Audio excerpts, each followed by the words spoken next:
Magandang gabi po, Luzon, Visayas at Mindanao.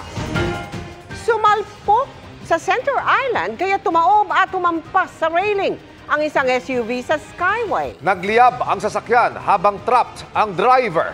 Patay na siya nang mailabas habang tuloy naman ang investigasyon. At nakatutok si June Veneracion.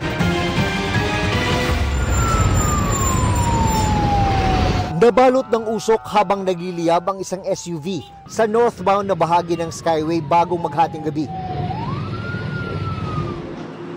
Kinailangan gumamit ng heavy equipment para matanggal ito sa daan. Natrap naman sa loob ang driver na wala ng buhay ng tuluyang ma-recover. Makikita natin yung larawan or position ng tao parang nakahiga doon po sa may passenger seat sa likod. Beyond recognition, itong tao po na ito, even yung kanyang gender talaga hindi natin matukoy. Ito na lang ang natira sa na-aksidenteng sasakyan sa Skyway matapos itong matupok ng apoy.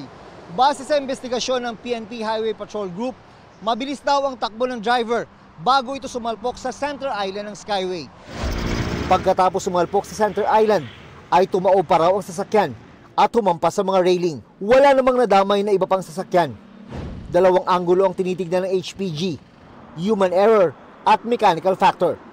Humingi ng HPG ng kopya ng CCTV video mula sa management ng Skyway.